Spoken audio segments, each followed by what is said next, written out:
Hello again, and welcome back to, ladies and gentlemen, welcome back. Hello, and welcome back to Your Fave Film Critic, the podcast, starring, hosted, produced, recorded by me, Dom Griffin, your favorite film critic. This episode is very late. We'll get into why. And the last time you guys heard from me, assuming you're caught up on the show, I was taking a couple of weeks off, sort of a mid-season break hiatus or whatever, and then I was going to come back and go week to week and do the damn thing. It has been like 6 weeks, I think. It's been like a month and a half, so sorry. This is going to be the last episode, actually, for a little bit. Like I sort of promised that, like, hey, when the mid-season hiatus is done, we'll come back. We're going to be on camera again. We're going to get back into the swing of things. It'll be really cool, etc., etc. But this is going to be the last episode for a little bit. Not like a lot of it, just like a little bit. So before we get into everything, I want to preface it that this episode is going to open with like a long personal bit that's like not remotely really about the stuff that I think people actually like come to this to listen to. And if you don't want to hear any of that stuff, totally cool. The timestamps will let you cut ahead to like the show proper, I guess. I don't know how long the whole episode is actually going to turn out to be. There will be part of this episode that is like the podcast. Like I'll talk about some movies and some comics, and there's a backlog of questions from the hiatus. I'll answer all of those. But the first part of the episode is actually just more like for me to just kind of like vent and just kind of like, I guess just like be honest about some stuff I've been dealing with. And I just felt like I didn't want to record this in terms of face or video in case I get very emotional and cry. I don't want anyone to have any good video of me crying that can be Kevin Smith-esque weaponized against me in the future. So it's it's gonna be kind of like, there's a lot of stuff's gonna be kind of a bummer or whatever. I just don't have a different outlet for all of it, really. So like, again, if this is not your jam, if you don't want to know about like my personal life and stuff like that, totally cool to skip it. That's okay. I don't expect every person who thinks that I have interesting opinions about movies to care about anything beyond that. I fully respect that. And I respect people's time too. I don't like to waste people's time. And it just makes me feel very, very grotesque and guilty. So and like, we're going to talk about some like tough mental health stuff too, I guess. So I don't, people, trigger warnings for that, I guess, if that's, I don't really know how those work. So yeah, I will talk for a little bit about just me, my headspace, some stuff I've been dealing with, and then we'll do like the regular shit. I'm not going to talk about the news at all, because like I don't care. There's nothing really going on in the news that I have any opinions about. But I will talk a little bit about what I've watched and read, and then I'll answer the questions at the end. So like, I guess you're getting like half of a normal episode from me, and then just a bunch of I don't know. I feel like I already sound hostile, and I don't mean to. It's just kind of weird. So I will just, whatever. We'll get into it, I guess. So I lost my job a few weeks ago. And I've only told like 4 people. I think only like 4 of my friends or anyone really in my life knows about it. I mean, people from like my job know about it because I haven't been there in weeks, but I'm not going to get like too into all of that. I will just, some of it's kind of embarrassing, but I wanted to try to keep it simple and just say that I lost my job for a good reason. It wasn't like I got screwed. I can't like blame anybody else. I personally would prefer to not like get into like every little detail about it, but like, let's just say that I fucked something up. I don't have a job anymore. It's my own fault. I'm not going to pretend that there's any villains here or anything. I mean, like anyone that knows me knows that I actually kind of like hated my job, and I had a lot of very negative feelings about the company that I was working for, and a lot of the ways things have been going for the last couple of years. But none of those things, like, it's not I mean, I got fired. I got fired for cause and for good cause. I didn't fight anybody or anything violent or anything crazy. I didn't rage quit.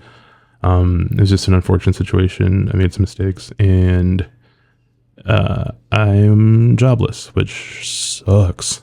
I haven't, like I said, I didn't really tell a lot of people about it, or any of some other stuff that I'll get into in a second, just because I haven't really wanted to. I've been having a real hard time with vulnerability in my life for the last like 8 months or so, I would say. I mean, I've had a hard time with vulnerability my entire adult life, but specifically, I feel like I've just been kind of more closed off than I should be from people who care and who matter, and I feel pretty guilty about it. So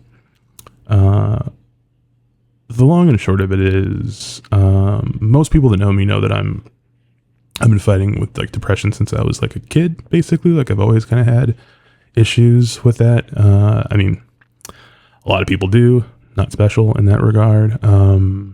I feel like people who've known me the longest in my life have probably seen sort of enough of a cycle of me kind of like cresting and falling and stuff. So like, it's not new to them. But there are a lot of people in my life that I guess don't really see. I do not let see as much of it. I mean, like, it's not like I'm hiding it well. I'm not great at masking mental health problems. I feel like most people probably know me enough to know that I'm like, I get sad a lot, that I'm a person who feels a lot of things very intensely.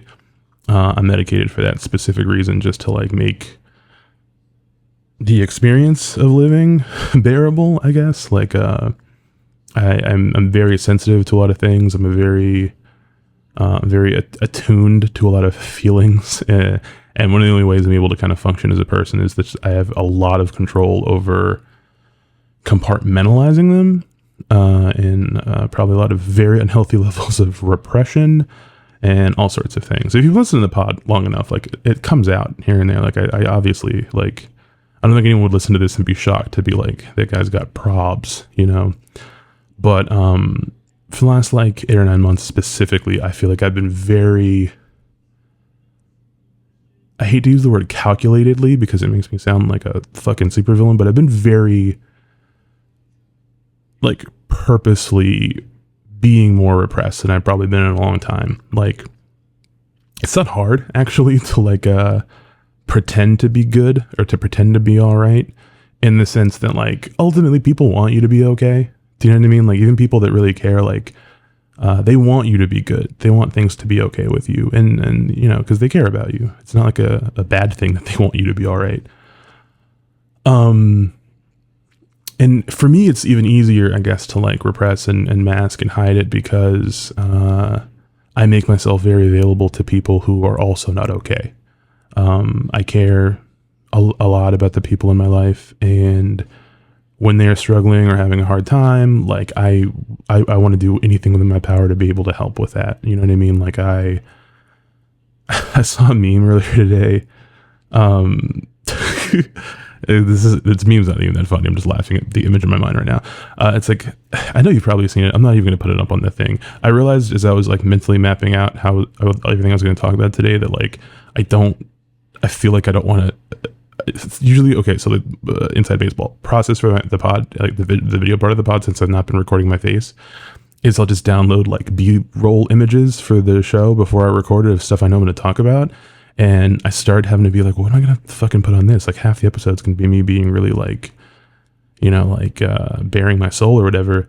And I stopped because I downloaded like 5 or 6 like Simpsons reaction images. And I was like, I feel like that's not going to be the way to do this. So I'm just laughing at the fact that I did download the image I'm about to describe to you, but I'm not going to put it on the screen because it's fucking weird. And it's that image of like, it's like a girl, like a little girl in school. She's like coloring or something, but she's like really emotional. Like, I guess whatever she's coloring is very hard or something. And it's just an image that millennials use to be like, I'm having a hard Monday adulting or whatever. But the caption someone had with the image was like, it was like, you know, when your friend asks you, do you have any bandwidth to like be emotionally supportive to them? And you're like, of course. And like, you do not. You're just like, going through it and you're in a mentally bad place, but like you fucking love the people you love, and like, you know, you're not going to be like, no, not today, I'm kind of having a hard day. And I realized actually that like that's just called having boundaries. It's like a completely normal thing that adults do and should do, from what I've been told.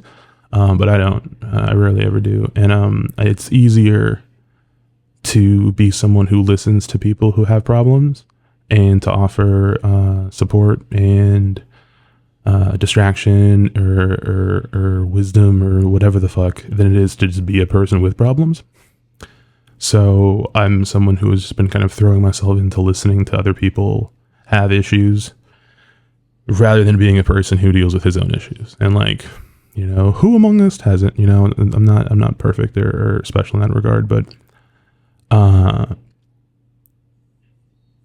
fucking 10 minutes in, this is going to be what I realize is that it is easy to come off as being someone who is not okay, but who is not okay in a like, well, everyone's kind of okay. Like we're currently society, the world, and most people are like not good. I know a lot of people are going through stuff. So it's pretty easy to kind of just be like, yeah, like I'm not good, but I mean, I'm not good in the way we're all not good. I mean, who among us is good, you know? And it's very easy to kind of wrap it up in like, how you doing, man? Bad. Yeah, me too. Like we're all bad. You know what I mean? Like you kind of flatten it a little bit. It makes it easier to tell like it is very easy to tell someone like, I'm not good, things have been rough, things suck or whatever, and be very vague about it, to not get into any specifics, to not have to unpack anything, to not have to like face whatever is like fucking with you and stuff. So, you know, what's the thing people are always like, check on your strong friends. Those are the people who need it the most. And it's like, check on your strong friends so they can just like lie to you.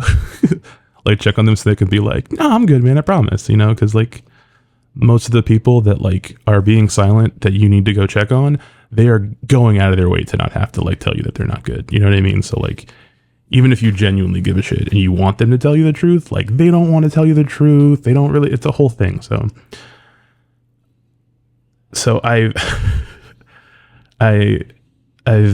been kind of hiding behind that a lot. Do you know what I mean? Like it's very easy to look at not feeling good, to look at feeling bad in an alarming way, but not wanting to alarm anyone. So you can just kind of hide behind like, you know, like just jokes and like self-deprecating, you know, like I feel like our entire generation's really into like memes about hating life and like not wanting to be here anymore, to the point that it's like you're desensitized to it. It's just like, oh yeah, haha, you know, like, and maybe this is because I have like a lot of neurodivergent friends and a lot of people who have issues and stuff, and like a lot of us are just like openly like, oh man, look at everything sucks, whatever, and like there's like a hiding in plain sight to that, I think, where people kind of know you're not really kidding, but they also think, I mean, if you're okay enough to kid about that, that's not so bad, you're probably fine. And then you yourself tell yourself the same thing. You're like, I mean, would a person who is alarmingly distressed, you know, put that text over this image of Shadow the Hedgehog? I think not, sir. I had a moment when the whole job thing happened where I ended up having to be forced to be very forthcoming about how genuinely not good I was. And I had to do it in front of a boss that I've known for like 15 years, which is very embarrassing, and a close friend of mine who I've known just as long. And it was the first time in a while where I've been, like I say, I compartmentalize a lot. So like I'm someone who like deals with things kind of like minute by minute crises as they come, or like whatever, and then everything else is just about kind of like getting through and kind of just surviving to the next thing. And I had this really awful, this is so bad, it's like losing my job like really sucks, but having like what I can call maybe like the most uncomfortable 90 minutes of your life, which is just like openly bearing how bad you're mentally doing to like a person that is like having to like terminate you.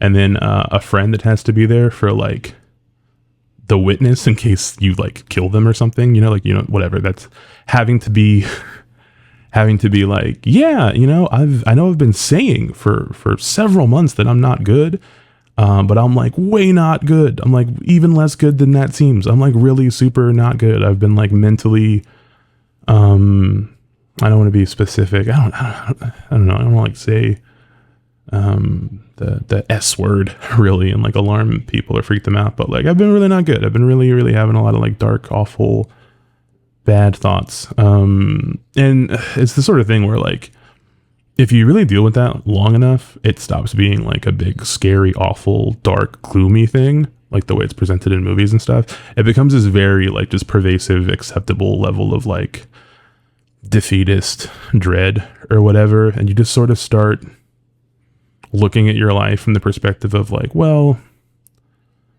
I'm not happy and I don't know how to fix that, and I had to do a lot of stuff every day that I don't like doing and I don't want to do, and it sucks.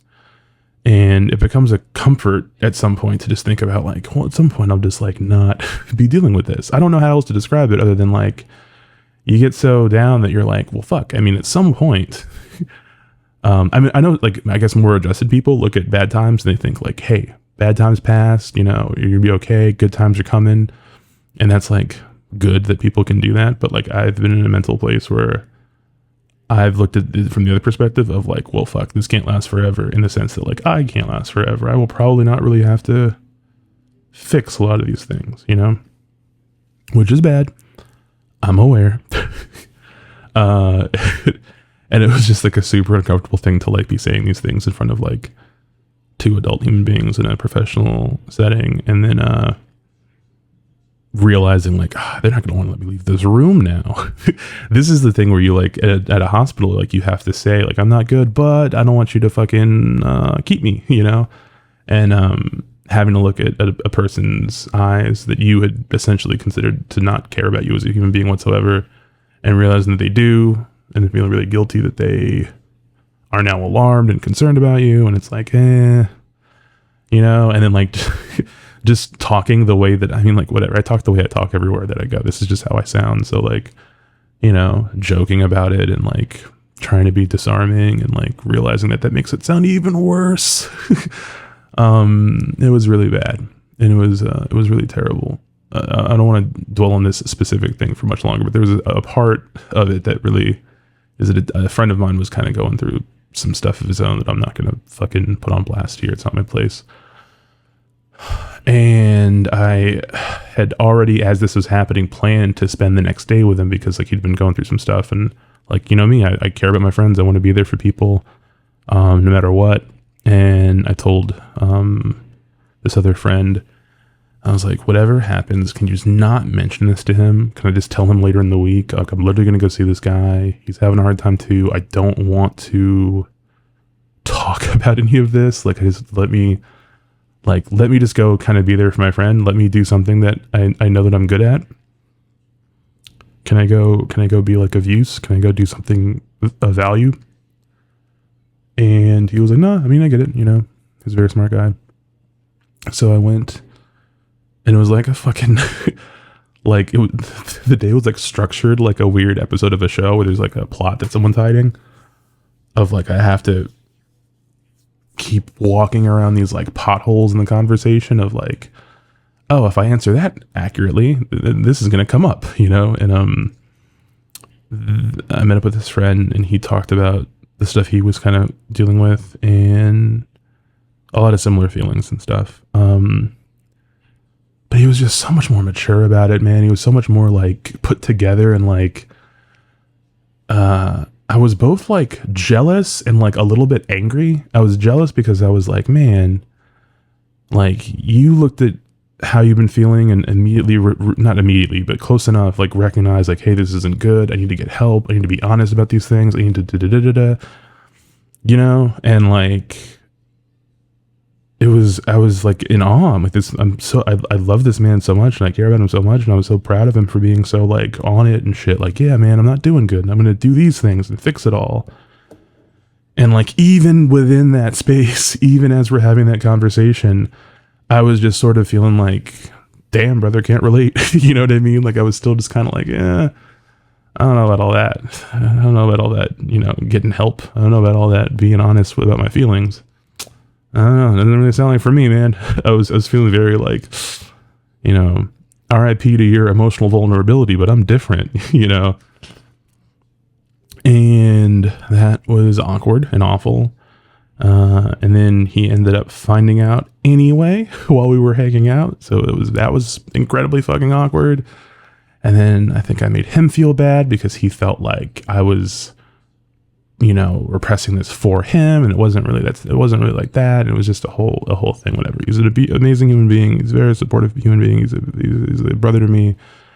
So I'm glad for him in my life. But I came out of it just being like, fuck. Like I initially told myself like, I'm going to take a couple days for me just to process this and whatever. And then I'll just like tell people, you know, because I was already getting text messages from people and stuff being like, yo, what the fuck? Like, you're not here. What's happening? You know? And like, but that whole ordeal having to be that raw, when I didn't plan to be, and then having the thing with that, I was just like, I'm not fucking telling anybody. I was like, I don't want to fucking talk about this at all. I don't want to have to fucking any of that. So I isolated more than I should have. I already isolate a lot, but I did it more so. If you've been talking to me in conversation, you're listening to this in the last like few weeks, and I apologize for not telling sooner. It's not like a judgment of you as a friend or something. It's just me as a person who was not ready to have to be honest with people or open about anything, you know? And whatever we talked about instead of my life like crumbling, if you have talked to me about, you know, All Elite Wrestling's pending media deal, or the NBA playoffs, or God forbid the fucking Drake Kendrick beef, whatever. We talked about a bunch of other essentially meaningless things, and you're like, man, we were talking about that bullshit and you're going through this. Please know that that was very important to me. Talking about those unimportant things was extremely important to me, and I desperately needed them to feel normal and grounded at a time that I was not either. So I'm sorry. Like, I feel like I know I have a friend who was like, you know, hey, are you good, man? And I was like, no. And then I just started explaining to them a comic book I had just read instead. And they were like, oh, cool, man. And like, you know, not fair. That would have been a great time to be like, hey, bro, can I talk about some stuff? I didn't want to do that. I didn't want to talk about some stuff. I wanted to talk about Kyle Stark's comic, Peacemaker Tries Too Hard, which is a comic book that I'm obsessed with at the moment that made me feel very good at a time I was not feeling very good. So that's what I did, is that. So the losing my job thing is like terrible.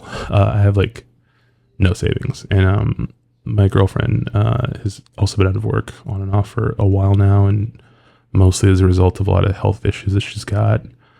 I'm not gonna like get into in detail here, but she's been having a lot of problems for a while now, and it's really made a lot of other things hard. It's just been, I don't know if you ever, well, you know, this is the best way I can kind of explain how like my life's been going for a little while now, is like in the movie The Iron Claw, they had to like cut out one of the dead brothers, like one of the Von Erich brothers that died.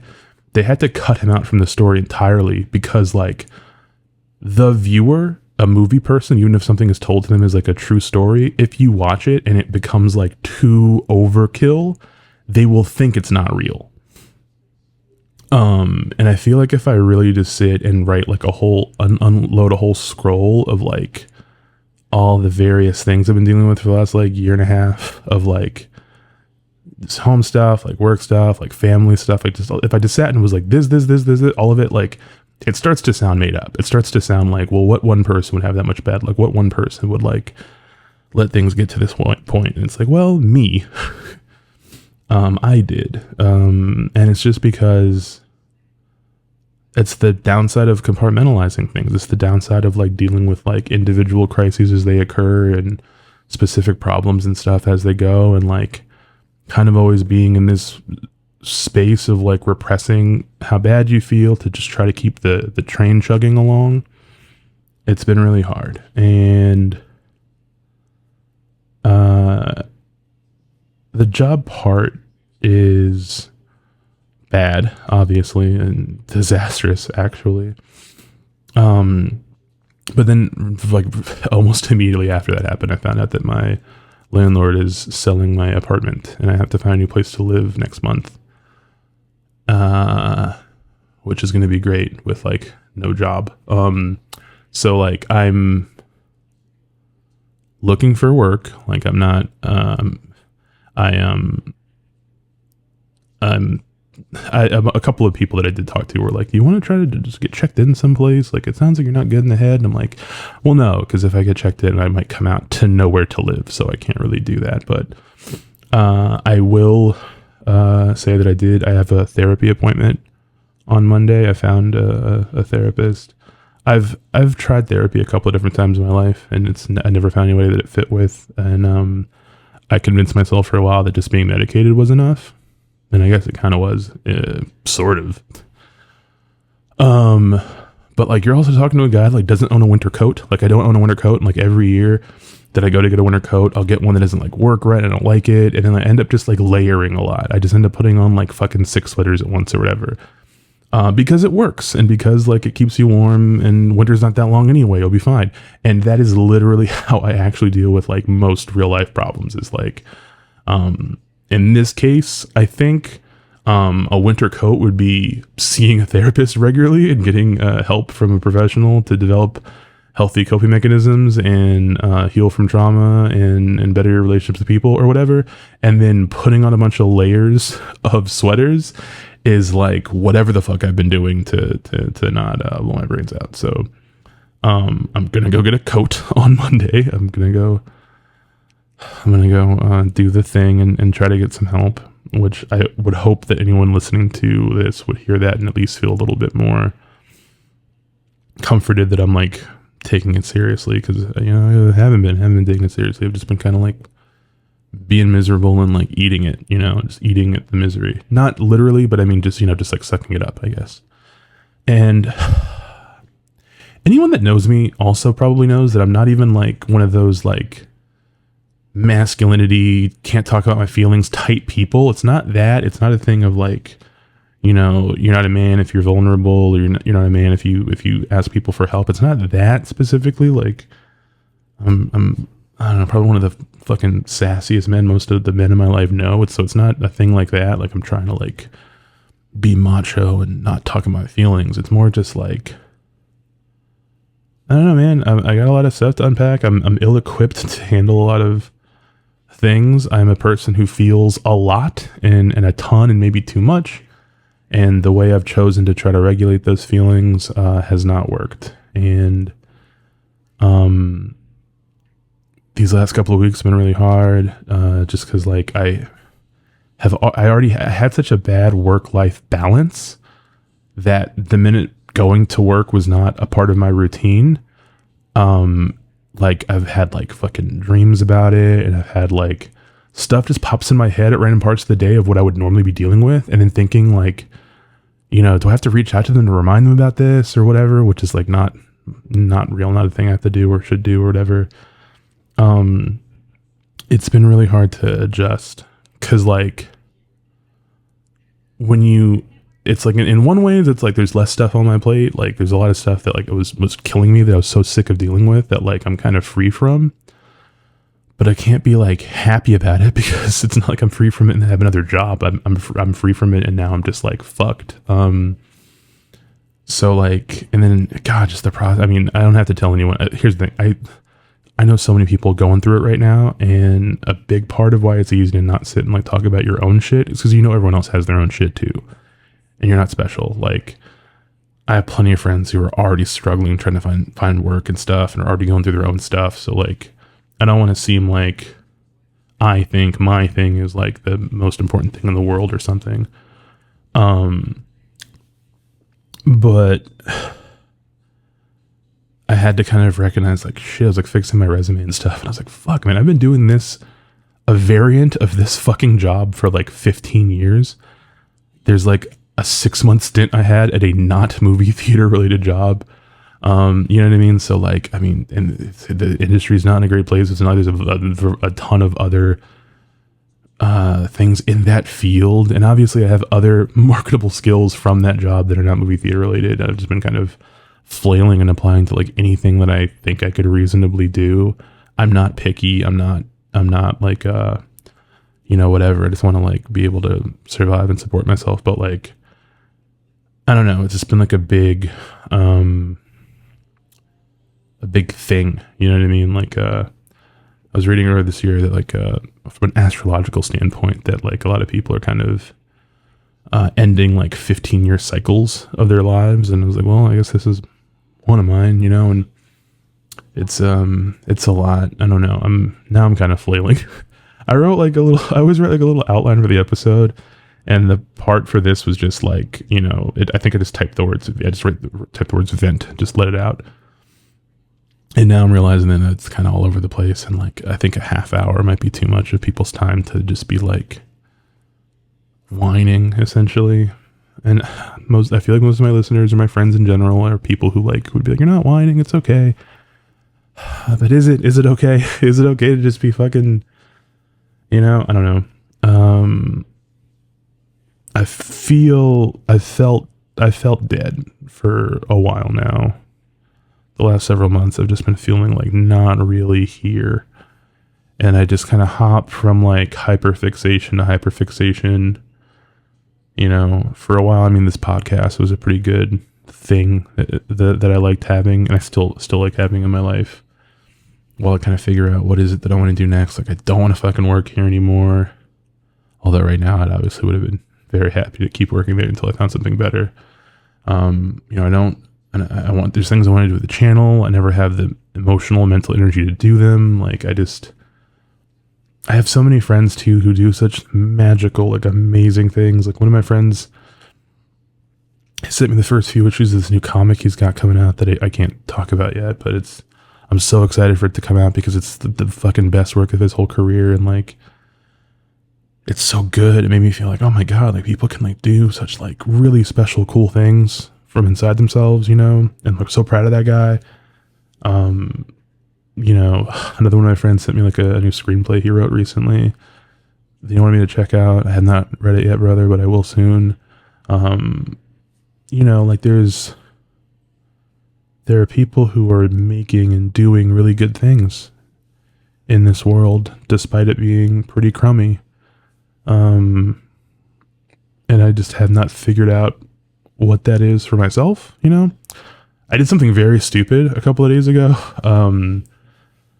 I stay up too late, you know, which is bad. I mean, most of the times I'll talk about later, I've been like reading things and that's kind of helped me be centered, but I was looking for something in my Gmail. I don't remember why. And I ended up finding, I haven't written anything non-movie critic or, you know, pop culture essay in like years. In like this is like 2000, this is like 2009 to 2010ish. I'd written a spec script. It's really shitty. It's so fucking bad. I'm not even gonna tell you what it's about. And then I also had this idea for like a web series spun out of the spec script. It was gonna be, I mean, the idea actually was sort of like a comic book idea, but I'd written it like as if it was gonna be live action. And I reread the spec, and then I reread like the first like 4 episodes of the series. And brother, they're so fucking bad. Oh my God. There's like some stuff in there that's like kind of good where I'm like, you know what? I had good ideas. But a lot of it is just like extremely embarrassing. And like really, really bad. And also just kind of made me realize like some stuff from like my 20s that I hadn't been like dealing with. That you can look at a script on the page and be like, oh brother, you were struggling with this, you know, stuff like that. And it was a lot.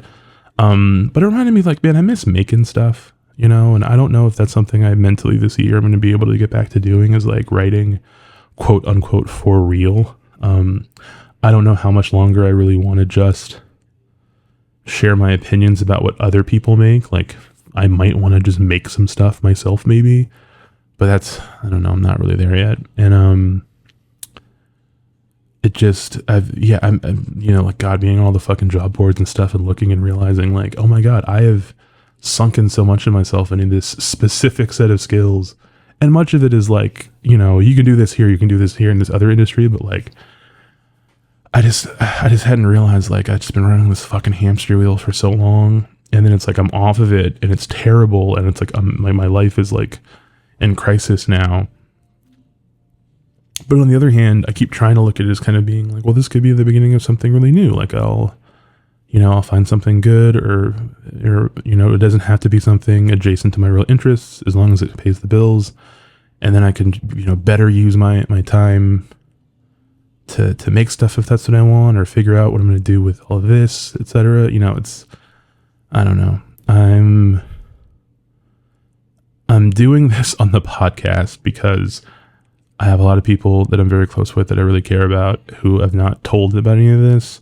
And the thought of having to have this conversation like more than once has been why I've just been kind of hiding for a couple of weeks now. So I thought if I put it on the podcast and anybody listens, I can just sort of like, it's kind of the coward's way out, but I mean, it's a little bit easier, I guess. But yeah, that's what I've been up to. That's what I've been going through. I mean, like I said, I'm looking for work. I'm trying to find a new job. I still have, still freelance at Looper and the Beat. So I'm not like, it's not completely the worst, but it's like, it's a huge, huge fucking hit. And, now I have more time. I'm going to try to do more freelancing while I'm looking for a real job. But I don't think until this stuff is all sorted out, that the pod is going to come back for the normal until closer to the end of summer. And when I do, I want to like launch like a Patreon for the channel and take it seriously again and put a lot of real time and energy into it. I didn't feel right asking for like any kind of like a monthly fee from anybody if I couldn't put out anything consistently, you know what I mean? So I am going to do that. That is going to launch once I kind of get a little bit of stability here and figure some stuff out. But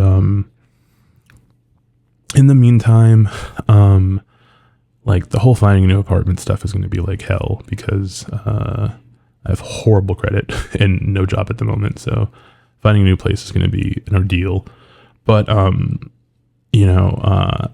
I've done the fucking embarrassing like digital panhandling handout thing of putting my Cash App and PayPal in the description of this YouTube video and in the show notes of the episode. In the event you feel like throwing me something, it'll help me in the coming weeks. Obviously, like I know a lot of people listening to the show are not like well off or anything like that. So like, please do not feel like I'm trying to guilt you into something. Like, you have your own shit. Everybody has their own shit. Do not worry about it. But I am going to put it there just in case. I don't know. I mean, I also, if you want to help support me and the channel, my One Bone brand affiliate link is still in the description of the show notes and on the YouTube video version of this. You get a discount on your first order from them, and then I get like kickbacks on the back end, which is very nice. Anything helps at this point because, I've trying to kind of make things work lately while she's also struggling to find work and also has a lot of health issues and expenditures. Has been tough, but I mean, I'm pretty sure the next couple of weeks or so I'm gonna end up like picking up fucking moving gigs on Craigslist or something to make up some cash, but anything helps. I would really appreciate it. And like I said, I am going to bring the show back. It's going to be, how it was before, hopefully a little bit better. I mean, while I've been away, I've been thinking about things I want to implement to make it better, and then all this fucking shit happened. And I also think that maybe like now that I'll be getting kind of help and not having to spend quite as much of my energy not walking into traffic, I might be able to make a better content for people, which is cool. I should think. I technically will have more free time, so I might do some videos when I can, but I don't want to like promise it and lie. I mean, if I do end up making something, it's just because it's for like my sanity. Because it's only been like a week and a half of like real searching, and I'm already so fucking over this process. And the people that go through this too, it's like it is the worst out here, dog. I totally understand why people commit just like crimes or like sell drugs or whatever. Although I don't think I'd really be good at that, to be entirely honest. But okay, we're like 40 minutes into this, and I don't want to take up more time just like whining and stuff. But so I guess before I move into the rest of the show, I will say thank you for listening to this if you did. And the main good thing in my life for this last like 8 or 9 months that has been as shitty as it has on my mental, having the show and having people listen to it and have people talk and share their ideas and this little community stuff is like really, really good and pleasant, and one of the nicer things that have been in my life. So I want to make sure, I always say thank you for listening, but I really do genuinely mean thank you for listening, because you could be listening to anyone talk about anything, and you all choose to listen to me, and I take that seriously. I take people's time seriously, and I don't want it to be a waste. So we will get into some normal stuff now. I don't know how long the full episode's going to turn out to be, but thank you for kind of letting me get that stuff off. I wanted to like be real too, because I don't know, maybe there is someone who's listening who has also been repressing some bad feelings for a long time, the specific way I have, and maybe if hearing that I am doing this too might help you in some way. I don't know, maybe not, but gotta try, I guess. So thank you guys. Fuck, you guys want to talk about some movies? Shit. Man, I don't know what the fuck I'm doing. Let's look at my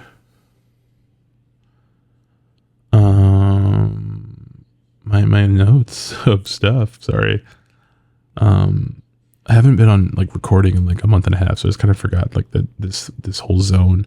I haven't been watching. Okay, so we'll quickly blast through my letterbox. I have not watched that many things. So the last episode came out on April 12th. It's May 30th as I record this. And if we go to my letterbox, my diary, since we last recorded, I watched Monkey Man, the Dev Patel martial arts action movie thing. I was writing a review of that for the Beat that we ended up shelving it because like we skipped an issue. Then by the time I would have turned it in, the movie would have not been in theaters. And then after I made the decision not to write the review, it just hit VOD with like no warning, so I could have written about it anyway, whatever. So I thought it was fine. I thought the movie was cool. I wasn't crazy about it. I wasn't as nuts about it as some people were. There were things I liked about it, but it had a lot of things that I just couldn't quite put my finger on why I didn't like them. So I actually never finished that review, and never will probably. But I watched Rebel Moon Part 2, The Scargiver, which I love it on Letterboxd. There's stuff in it I liked. I'm not going to front. There's stuff in it I liked. There's stuff in the last one I liked. I sort of still can't believe that it exists. That it's like I don't know. Part of me hopes that Netflix funds the rest of them. He wants to make like 4 more, like a trilogy of 2-part films. I'll watch the other ones too. I'm a fucking glutton. I'll check them out. But it was, yeah. And then I watched the 2 Sonic movies. I'd seen the first one already, but I watched the second one. The second one was cute. I saw The Fall Guy. I wrote about that for Looper. That's in the description, in the show notes. I really liked Fall Guy. I thought that was a really fun movie. I thought it was like really entertaining. It was a movie where like as I was watching it, I had this like huge list of just like gripes about it, like just like things I didn't like about the script, things I didn't like the editing. And then the longer I watched the movie, I didn't care. I was like, ultimately, this movie has so many like little problems, but it's so charming and it's such a good time that like, who cares? Who really cares? I really, really enjoyed it. I thought it was going to be much bigger than it really was. That week at work, I was like, I think this is going to really kill for us. And then it did like not. It did pick up. It actually had pretty strong staying power over every other thing that's opened since there. But so I saw that, and then I saw Kingdom of the Planet of the Apes. I reviewed that for Looper. That's in the description below too. Fun, solid movie, good stuff. Nothing I'm crazy about. Nothing I really had very strong feelings about. I did watch Challengers though, and I fucking love Challengers. I think Challengers might be my movie of the year right now, even over like Dune. I don't know. I really, really like Challengers. I wrote about that for the Beat, so you can read my review of it there. But I was crazy about Challengers. Like when I kept seeing all these people like making memes about it before I watched it and talking about it on Twitter constantly, I was like, it can't be that good, and it is. If you have any people in your life who are still making irritating Challengers memes, they have a right. They have my permission to continue doing so. It's a really, really fun movie.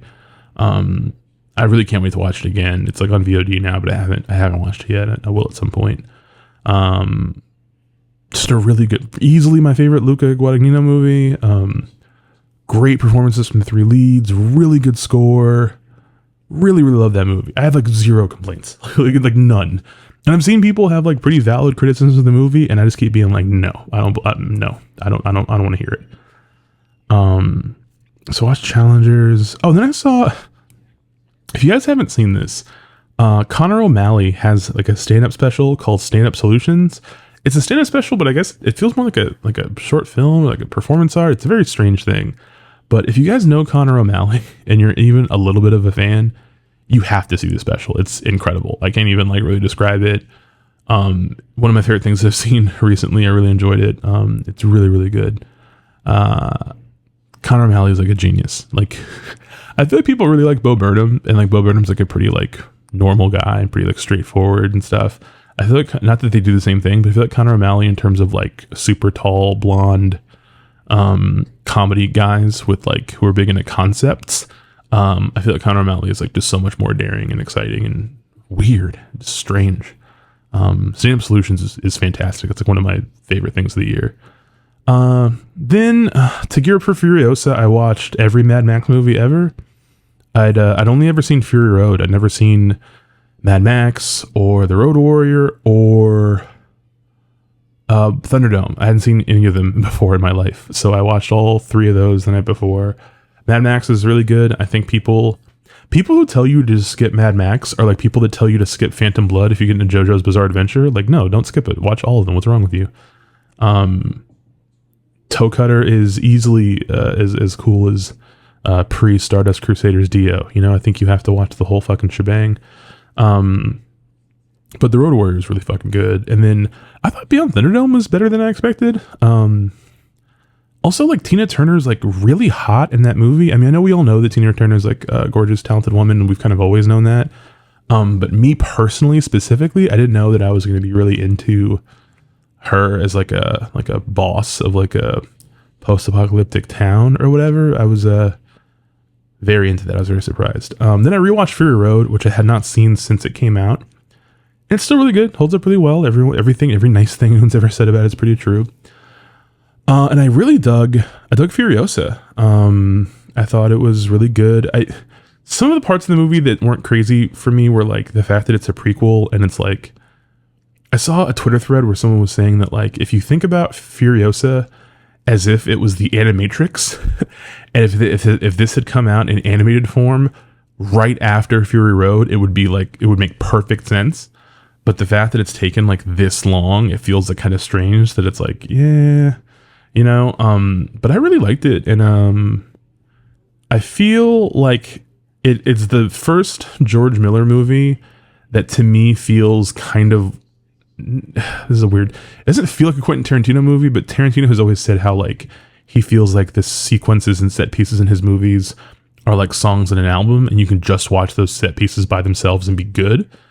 And I feel like I don't know when I'm ever going to rewatch Furiosa all the way through, but the first chapter of it, I'm going to rewatch a lot. I think that like that whole, everything up to the first chapter skip, I was like really, really into that. And then I like a lot of the stuff that came after too. There's a lot of good stuff in it, but that whole opening I was really into. Like that could have been the whole movie and I would have walked out happy. But I didn't get stuck on or hung up on Furiosa because right afterwards I saw the TV glow. So I knew that I needed to. I'm writing about. I saw the TV glow for the Beat, right? So that'll be out next week, Wednesday the 5th, I think. And that review came out pretty good. I'm pretty proud of it, actually. Really love this movie, but I knew I had to write about it for the paper, and I'd just gotten fired, so I realized, I gotta go pay to see this movie, which is that was the first hurdle for me mentally of like, oh, that's right, I gotta pay for movies again. And what I ended up doing was I was like, you know what, I haven't had it in months, but I'm gonna go back. I'll just pay for like a month of AMC A-list or whatever. That way I can go see TV Glow, I can go see Furiosa, and I'll see something else, and like that'll be like a salve for me while I'm not working. You know, well, I can go see a movie with my A-list. This will be great.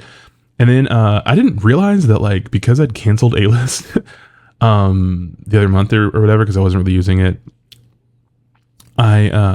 But you can't just sign back up for like 6 months or some shit. Like it's like, hey, if you like, you have to do this in like 3-month increments or whatever. So like, if you quit early, you can't just like re-sign up. It's like you get punished or whatever.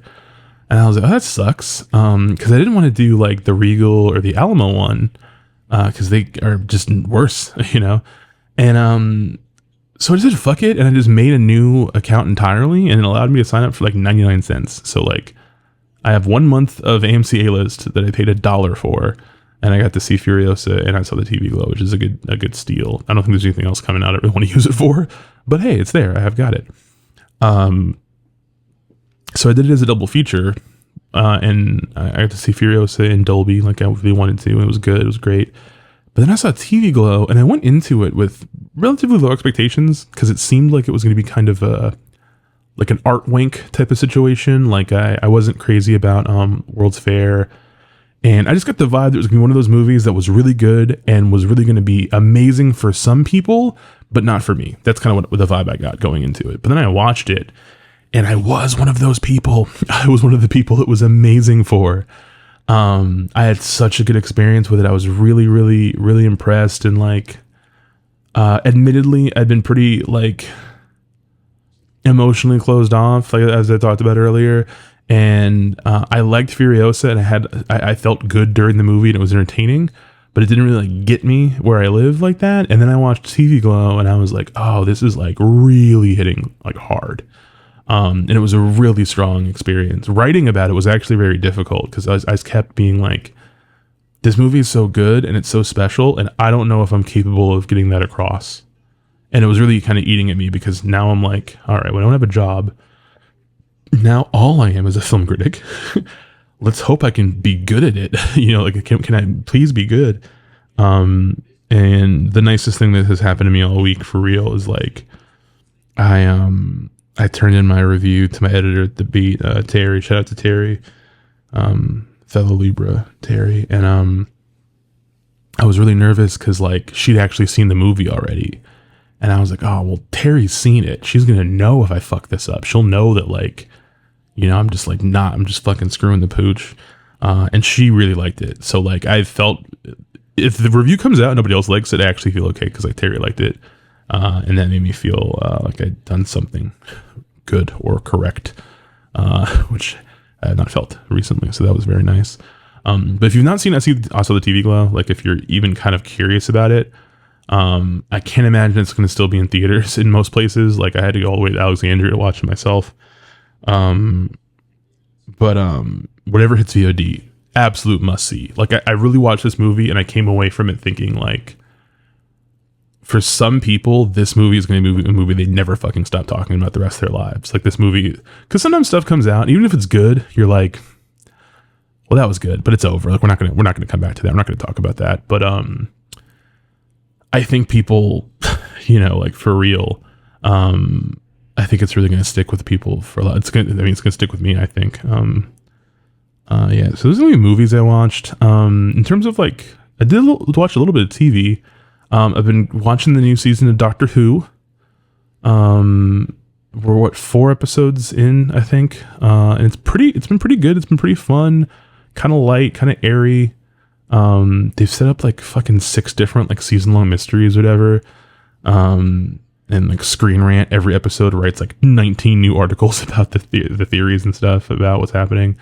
But I'm into it. I like the new Doctor. I like the new companion. The show just has a good vibe to it. Like the writing is not crazy exceptional or anything like that. Like but it has a good feeling to it. It feels more slight, I guess, than it's felt in a while, but in a good way. In a way where it's like, cool, I'm just going to watch an episode of Doctor Who and then move on with my life. You know, I don't feel like, I don't know, it's a good feeling. If you're at all a Who fan and if you're lapsed, it's worth checking out, I think. And then earlier today, I just watched the first 2 episodes of My Adventures with Superman, the like shonen Superman show on HBO Max.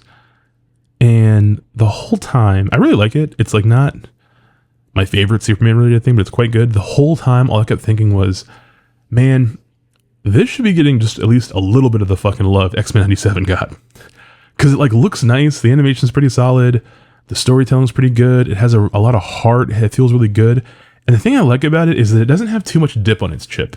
Like, the more that I watched X-Men 97, the more I felt like, well, one, I watched X-Men 97 after I had just read like 400 X-Men comics. Like, I read so many X-Men comics, catching up on all the Krakoa stuff. Then I went back and reread some old stuff. Like, I read so many X-Men comics.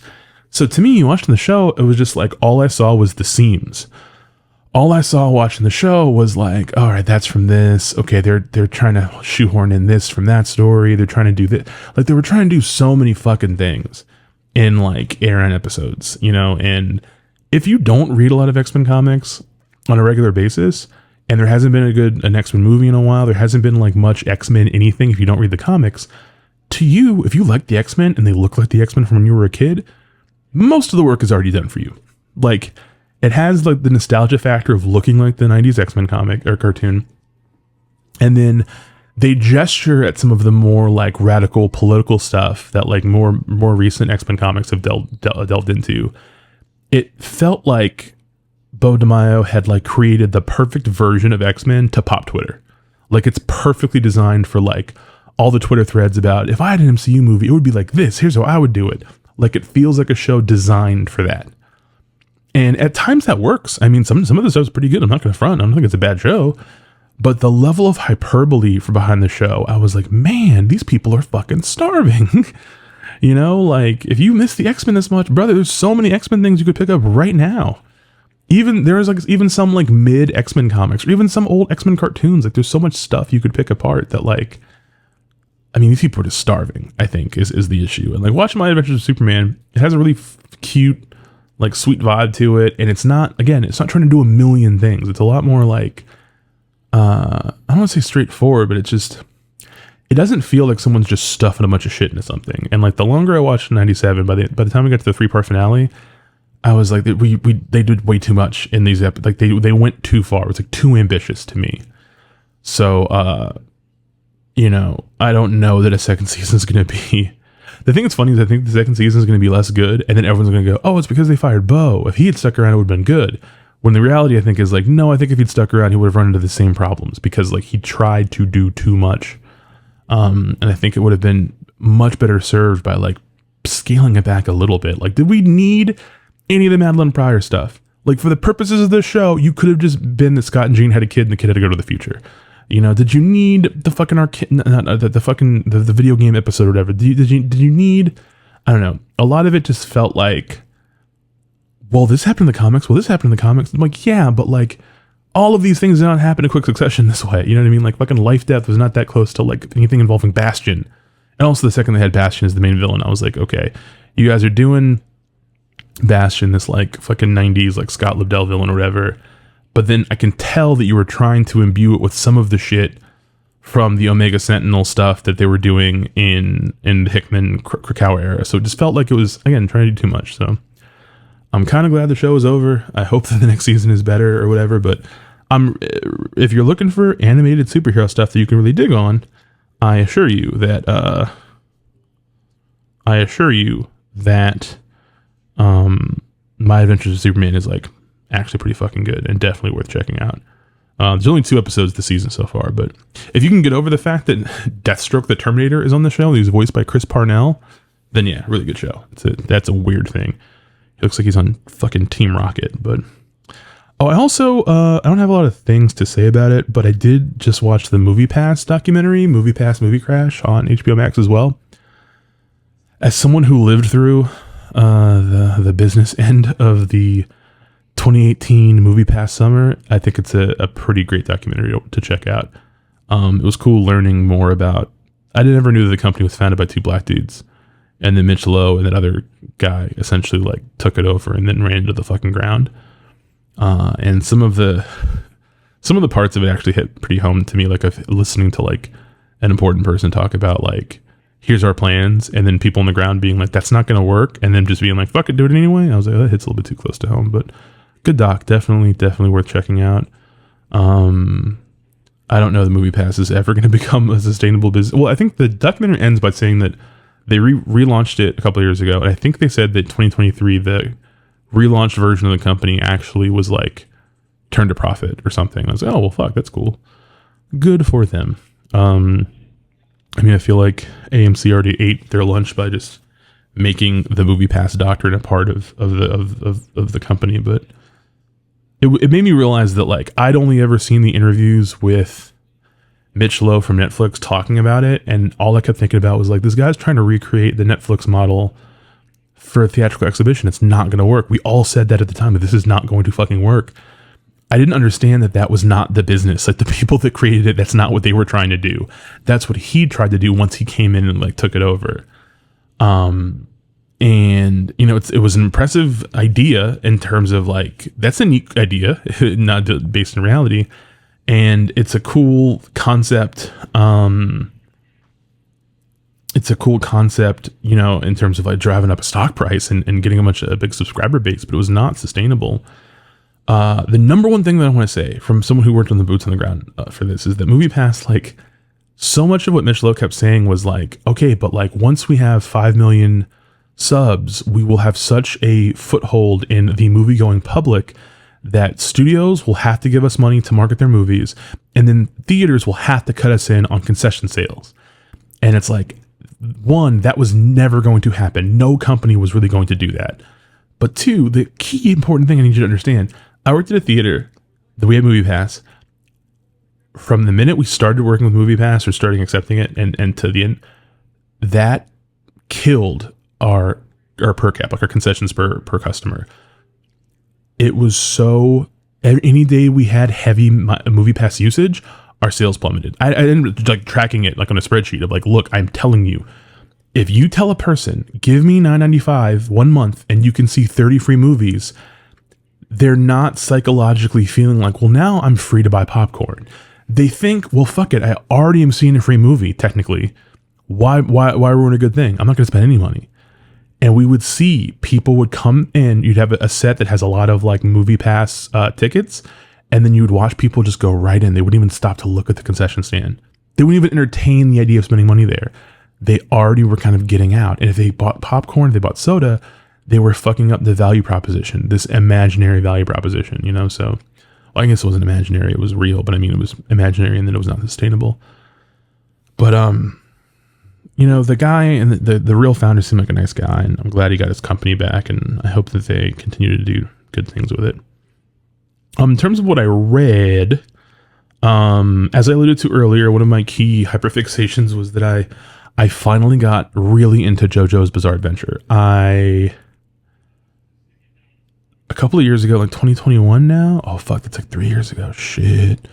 My friends Justin and Cyrus had gotten me into, and my friend Cody too, had gotten me into JoJo's, and I watched all of Phantom Blood in anime form, and then all of Battle Tendency, and then I got like 25% through Stardust Crusaders, and then I fell off because I don't enjoy watching anime like that.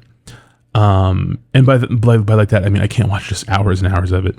But I got into the manga, and I started with the beginning of Phantom Blood, and I read all of it.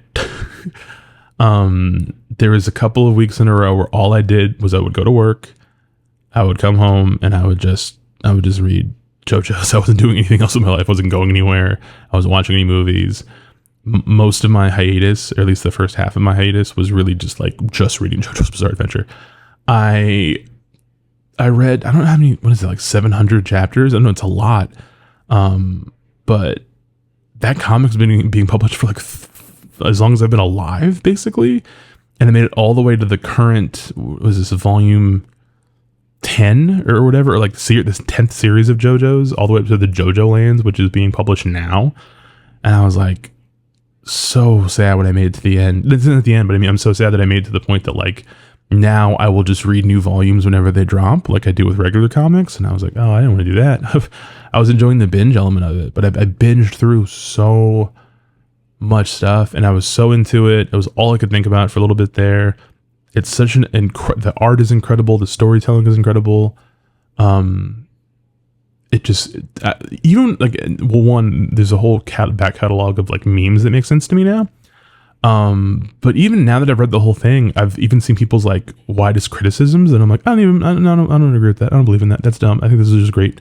Like I'm really like a big fan of like everything in the series. Like even the stuff that you have your favorites, you have stuff you like more than others, but I was just so impressed. Like, I think it's so cool that this like one dude has been like iterating on this one idea for this entire time, and like watching his art evolve, watching like his ideas evolve and stuff. It's been one of the most satisfying reading experiences I've ever had, and I'm so bummed that it's already over. Like, I don't know if I wish I'd waited longer for like JoJo Lands to be over, but who knows how long that'll take.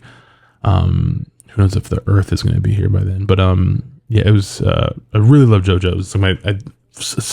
Like this is probably the most obsessed I've gotten with something since it became like Metal Gear pilled this past like summer or whatever, like fall. When I got really into Metal Gear, despite never playing any of the games, I just watched a lot of lore videos.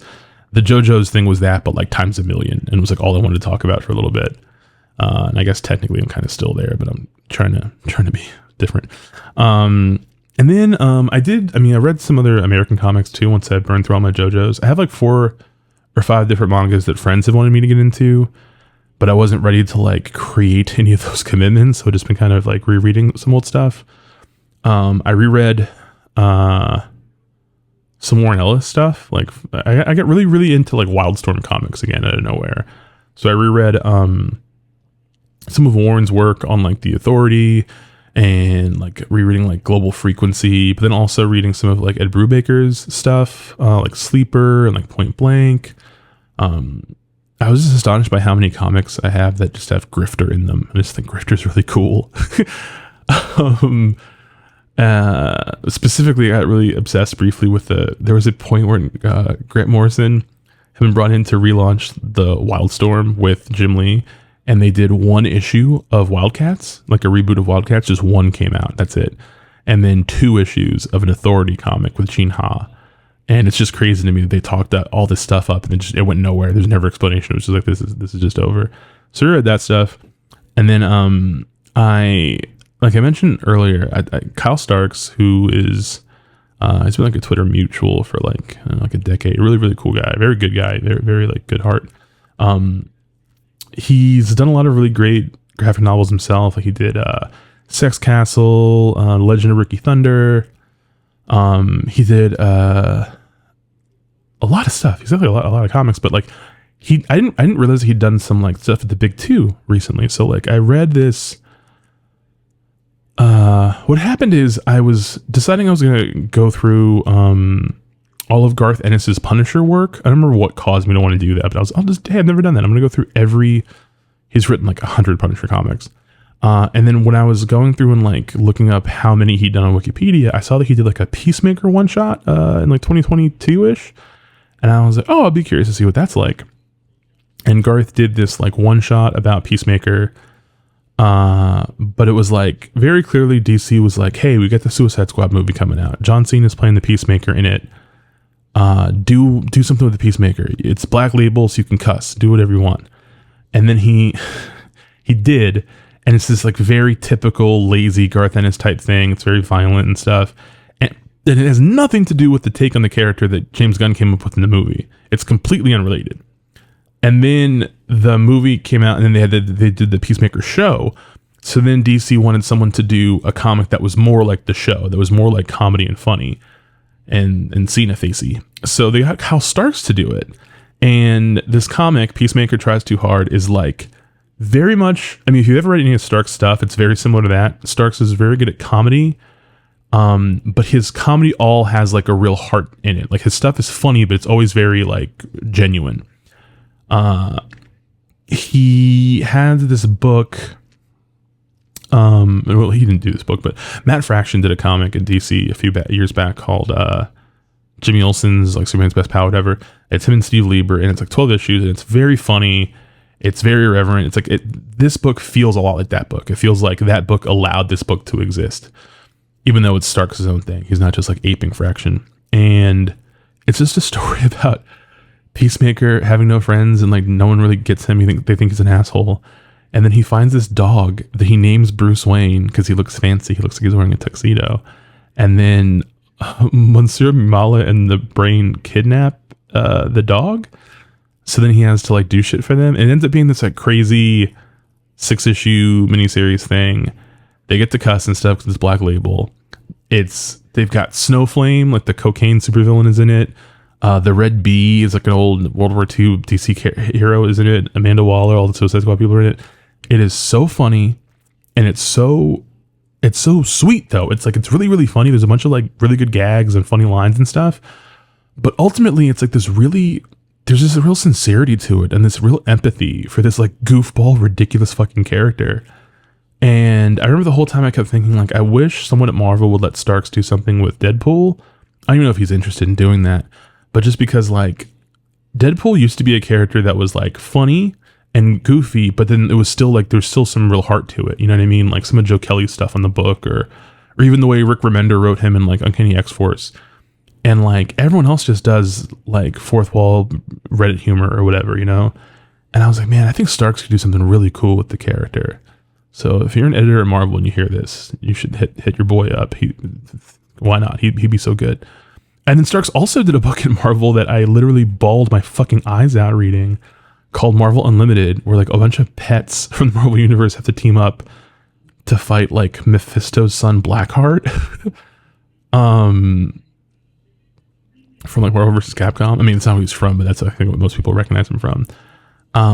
And it's really good. It's like, like if you get a Marvel Unlimited or like a trial for it, so it's worth reading just these 4 issues of the frog, like Throg, the frog with Mjolnir, and then the fucking bird, like Falcon's bird, the cat from Captain Marvel, the dog from Hawkeye, and this ghost dog from Donny Cates' Doctor Strange run, and then this new character, D-Dog, like a dog that finds D-Man's mask, looks like Wolverine's mask, who just wants to be a hero. And it's the story of, it's one of the sweetest, funniest things I've read in a very long time. Like I was crying my fucking eyes out by the end of it. I was so impressed. But those things are really fun. Starks is so talented. He's such a funny fucking guy, man. And then the last thing I'll say that I read before we get on to the questions is I reread Queen and Country. Greg Rucka had this comic inspired by the British TV series The Sandbaggers. It's like a spy comic. And in my head, I remember there's like 8 or 9 volumes or something.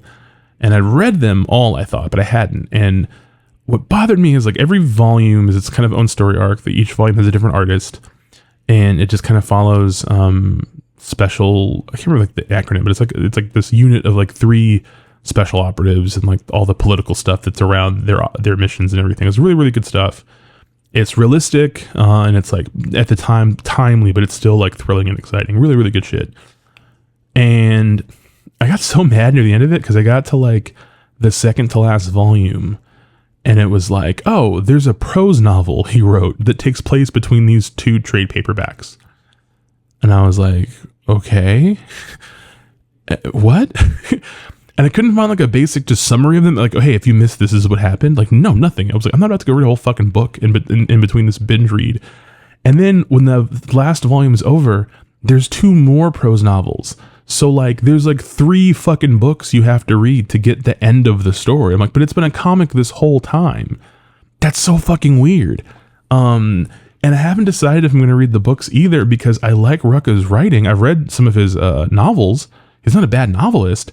It's just that what I like about his work, I like in comics form, because his books are comparatively a little bit dry. So like seeing him work with artists, he has a very like specific kind of like, he gets out of the artist's way. He kind of strengthens what they want to do with his words. I like his comics, but I was like, I don't want to read a fucking whole ass fake John le Carre book. Like, what is this? So that kind of annoyed me. But then I read all of the Stumptown books that he did that got turned into a show apparently. But they're really fun. It's like, I was really into when Ed Brubaker did the Reckless books, and I realized that Ed doing that is just Ed's version of what Rucka's doing with Stumptown. It's like every writer of a certain age wants to do their take on the Rockford Files, and we all love that, so why not? So those were all pretty good. Yeah, that's all the stuff. You'd think it would have been a lot more as long as it's been since an episode, but it's mostly just those things. So, we got time for questions. I think we can do these questions. There's a handful of them. Okay, so first question. John asks, cue for the pod when it restarts. Is The Secret Life of Walter Mitty from 2013 the best example of the strategy remake extremely mid films, not hits? What are some other good examples? I never finished that remake, but I know that like they did more with it than I think anyone really did with the original, and people seem to really like it a lot. I do stand by that maxim. I think if you're going to remake something, don't remake anything that already nailed it. Remake something that has some room to grow, let's say. I think that's the right way to go about it.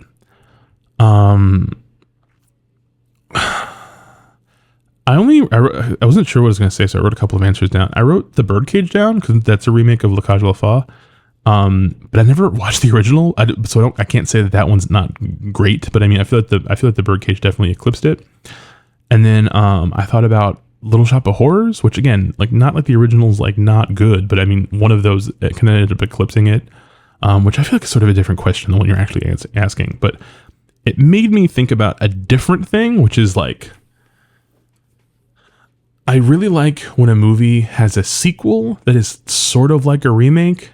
So like I said, I recently watched The Road Warrior, and I remember when I was a kid reading William Goldman's Which Lie Did I Tell?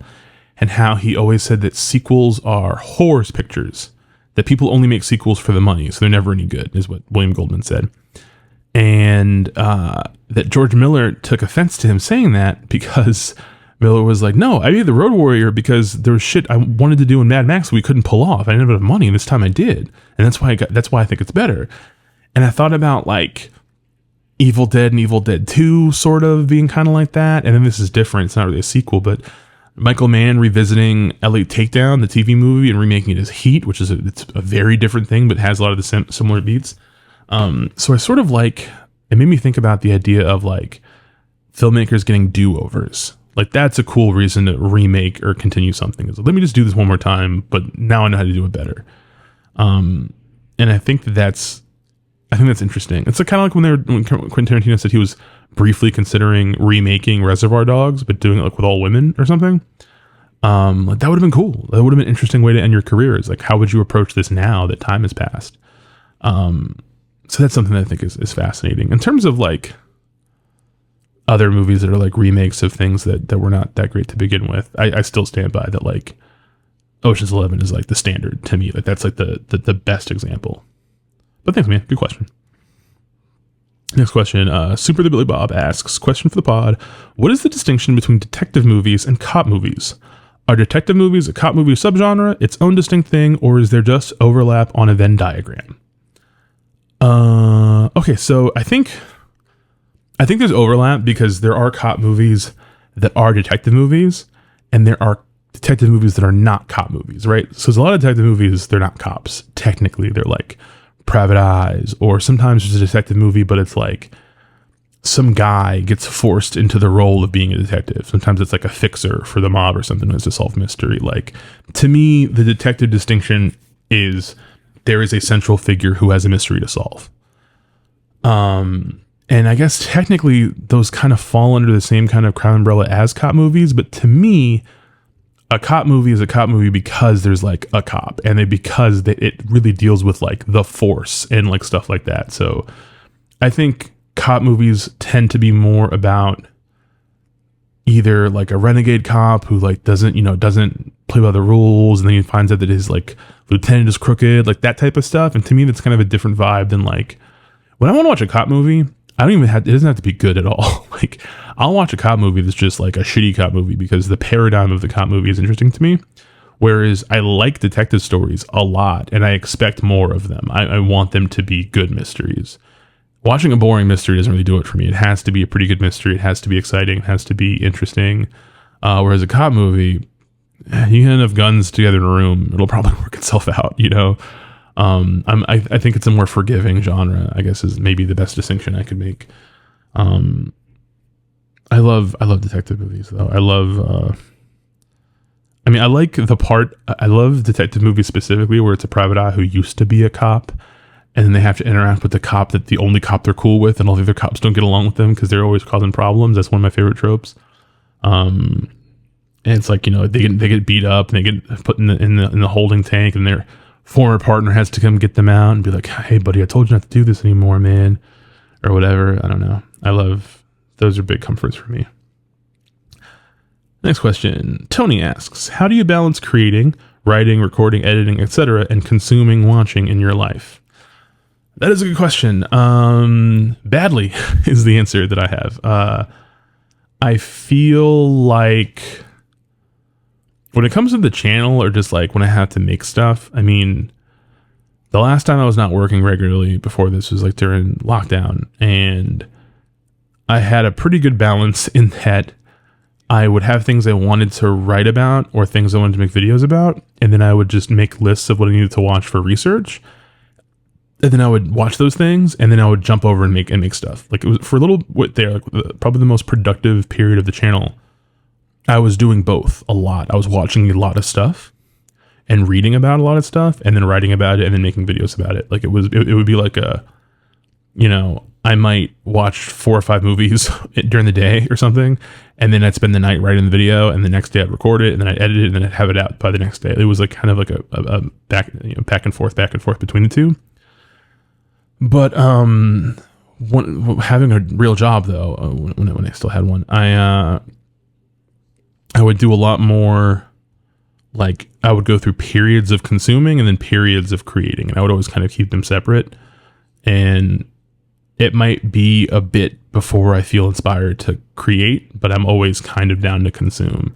And also part of that too was just like trying to segment consumption of like consuming stuff that I want to explore or analyze versus consuming stuff just for like consumption. Like, sometimes I look at reading and watching things the way you do like a bag of chips. And then sometimes you do it sort of as like, oh, I should eat some broccoli. And then sometimes it just becomes like its own thing, its own like meal. I don't know. I got that weird mixed food metaphor there at the end. I am probably hungry. I don't think I've eaten. But yeah, I think a lot of it just is kind of like, I've been balancing them badly, and at some point in my life I have to get back to like doing it better.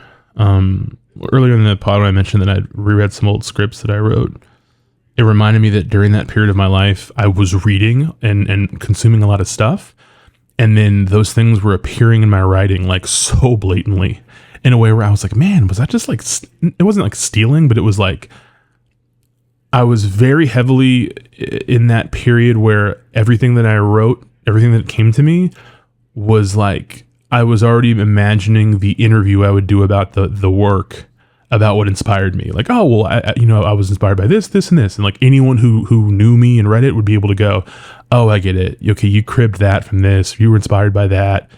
And now that I'm older, I kind of realize that like, I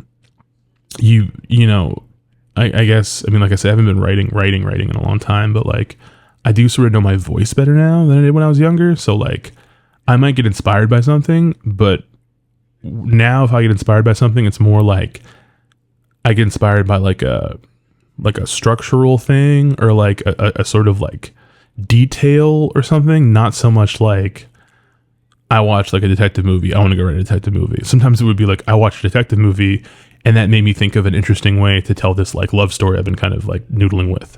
Does that make sense? You know what I mean? Like now I'm a little bit more, because I'm just older and also I've seen more things. I guess that's probably a big part of it, is that I'm a little bit detached from that sort of putting in the blender approach.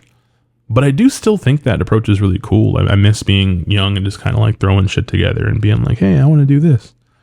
I miss being young in general. Next question. Gormbod asks, question for the pod. You were talking about my boy, Bobby DaCosta. So I got to ask if you ever read Al Ewing's New Avengers, US Avengers. It basically ran with this situation at the end of Hickman's Avengers when he bought AIM. And despite the art ranging from bad to mid, I remember it being pretty much the best comics that were coming out at the time. Okay, so yeah, I think I kind of overlooked that this happened maybe like right when that stopped.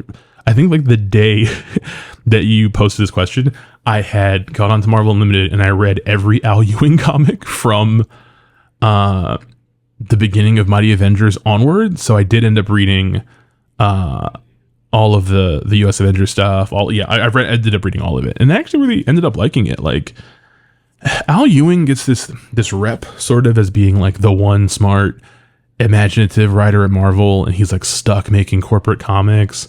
And wouldn't it be great if we could free him and he could do really cool stuff with creator-owned work? And I don't know Al Ewing personally, but having read as many of his Marvel comics in a row as I did, I don't think that dude, he had that, the Roxxon Thor thing, like the parody of like corporate comics thing come out. And it's funny. I really enjoyed it. It's entertaining. But people were looking at that and being like, this is just, it's like he just never is going to mature beyond this. He's just going to keep making regular Cape comics. I think that's what he wants to do, man. Like the only creator-owned book of his I could find was We Only Find Them When They're Dead. And like that entire book just seems like it was meant to be a Galactus story. I think he's perfectly fucking fine writing mainstream comics forever. I don't think he's like itching. He has like some secret like opus that he needs to do without the structure of Disney behind him. I think he just likes telling stories with these characters. I think he really cares about the universe. And case in point is that he's just been given book after book after book that like is designed to not actually make that much money and to not last very long.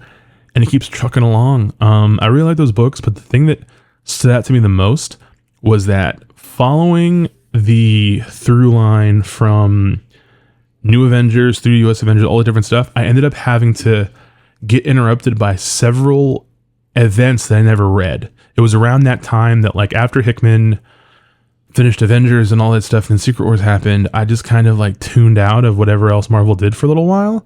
So reading a comic that you're really enjoying and then every 2 or 3 issues there's a big event that jumps into it was killing me.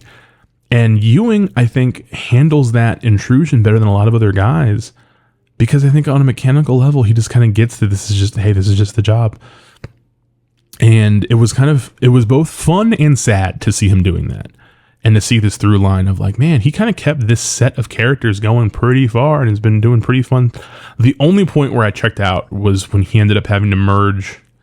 I think US Avengers had to merge with like the other Avengers books of the time into that No Surrender, I think it was called, event with Mark Waid and Jim Zub or whatever.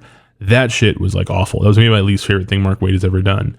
But I thought Ewing did a lot of fun stuff with them and those characters. And I'm even more sad that we didn't get the like Bobby and Sam book that Hickman really wanted to do. Man, really sad about that, honestly. But it is what it is. Thanks, man. Next question. Rob asks, your revisit of Wizard Magazine had me thinking, if someone bought the rights to Wizard and tried to reboot it, taking the Wizard brand and attempting to make the destination for comic readers, what would be the most interesting or exciting version of a Wizard today? A new print magazine with the same kind of format, a website, a podcasting network? What would you want in a Wizard 2024? I mean, unfortunately, the thing that I would want would be like completely not sustainable, which is, I just want the magazine to be like it was when I was a kid.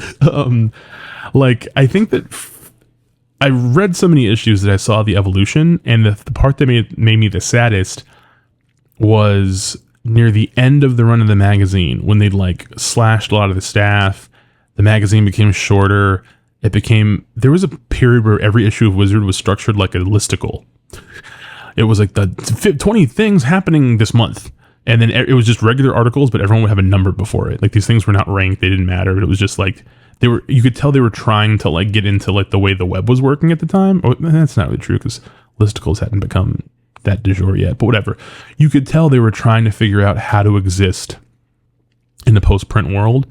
And it was just awful because it was like the thing that made Wizard special to me was like it ticked so many different boxes. It was like, if you're just into these stories, we have interesting reviews about the story content of these comics. If you just like the comedy element of like how funny and goofy comics are, we have a bunch of content joking about some of the bad stuff, whatever. If you just care about it as a business, we have the price guide.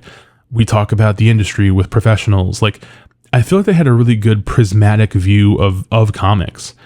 And I feel like now, if I go online, like there's a handful of sites I read news from, I have to read 6 of them to get a Wizard. You know what I mean?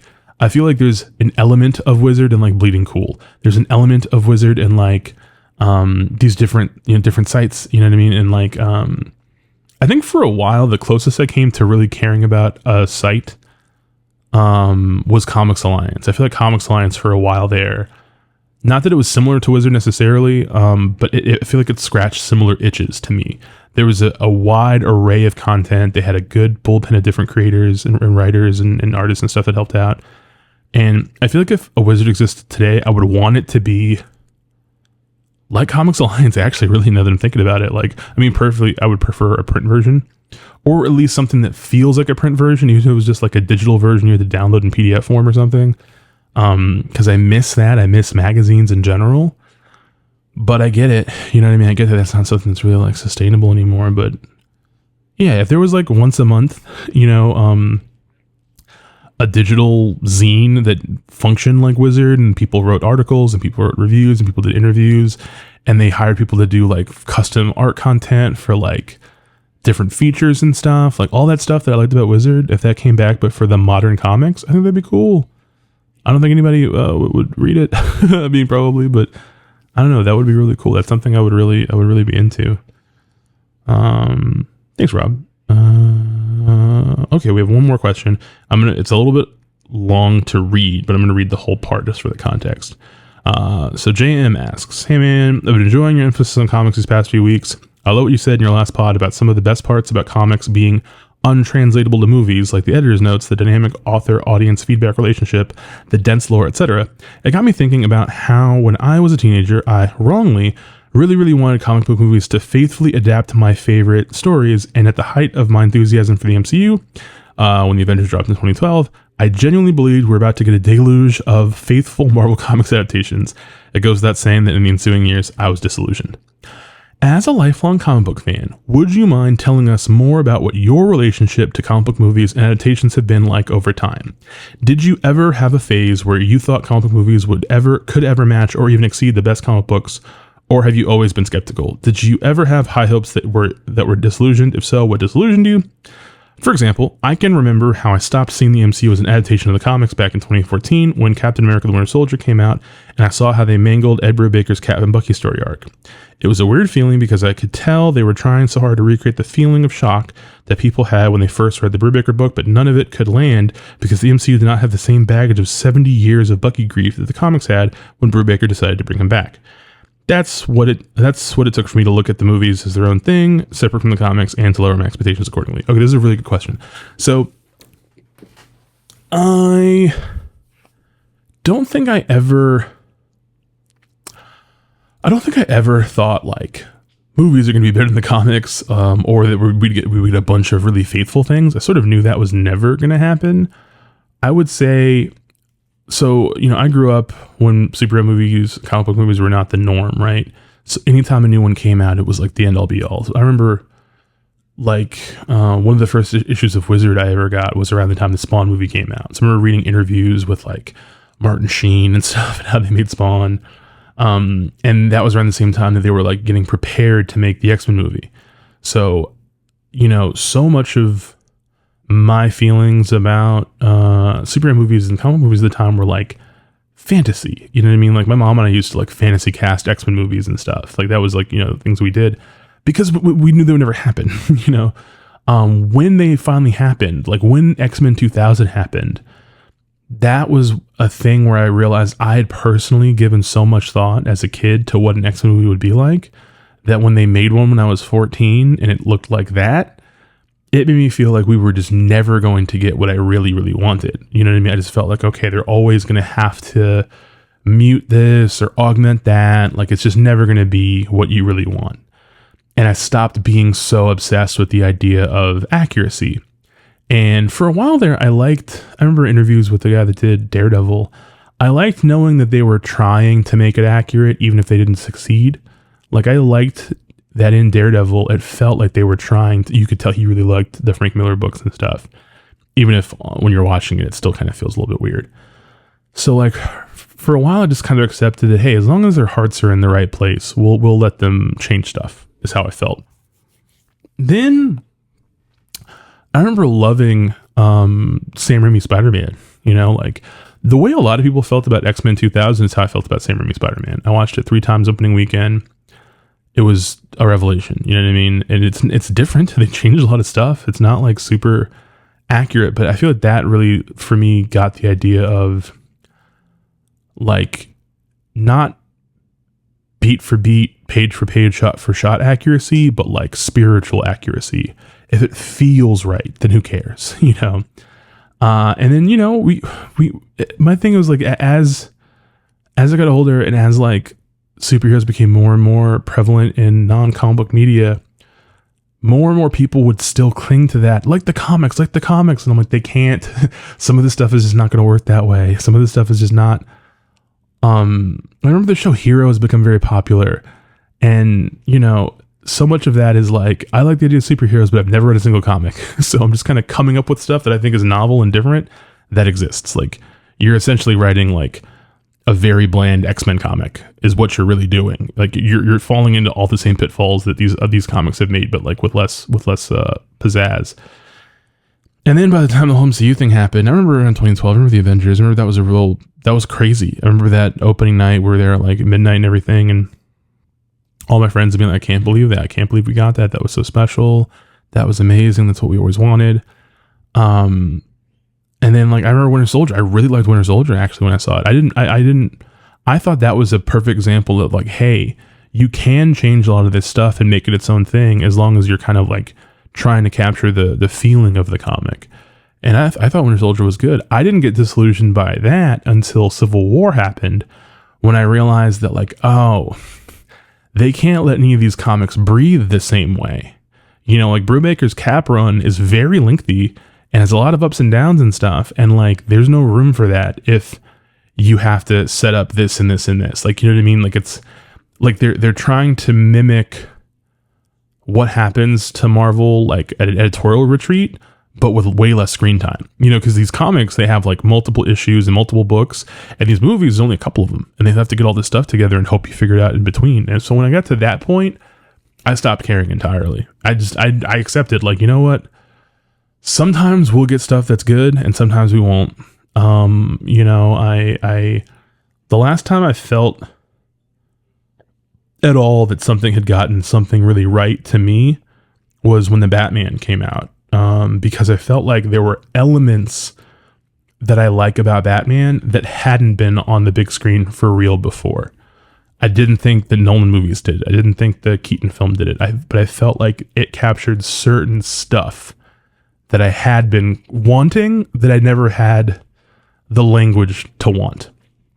You know what I mean? Like there's things the Batman as a movie does that I was like, man, I never realized how much I wanted this. And now I have it. I'm really happy.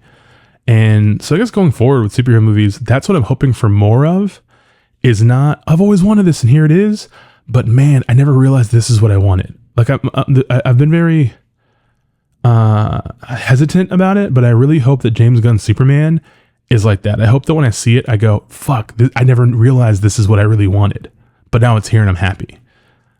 Rather than, I always wanted this, he didn't do it, so he sucks. You know what I mean? Like I want to be more open to, treating the fact these characters have been around for decades and decades, and there's a million different ways you can interpret all of them, and hope that whatever interpretations come out end up being ones that are meaningful and matter and move people, you know? That's all you really need. So yeah, I think that's it for me this week. I mean, I guess just for a little while now. If you like this video, you can give it a thumbs up. If you enjoyed listening to this episode, thank you. Fucking up my whole like calling signing off the thing. You know, all this stuff, you know, subscribe, like, comment, you know, you guys all know all this stuff. But I just want to say again, the pod will return later this summer once I sort of sort my life out. And I want to thank everyone for being so supportive, and also for being like understanding and for bearing with me. I feel like it's been a long time since I've put up content with the kind of regularity that I really wanted and stuff, and people have been rocking with me anyway, and it means a lot to me, and I appreciate it. So, yeah, I don't know when we're gonna relaunch, but it will be before the summer's out, obviously, and you know, stay tuned for that and stuff. I'm sorry, I kind of like bungled this whole ending. This episode doesn't even have any music. I don't know what we're doing. But for anyone that listened to the entire thing and you listened to the whole fucking 45-minute thing about me whining and stuff, I really, really do appreciate it. And yeah, I just appreciate it. I'm rambling. We don't like rambling here. I'm sorry. But yeah, thank you everyone. Hope everyone's doing well, staying safe, being good to yourselves and each other.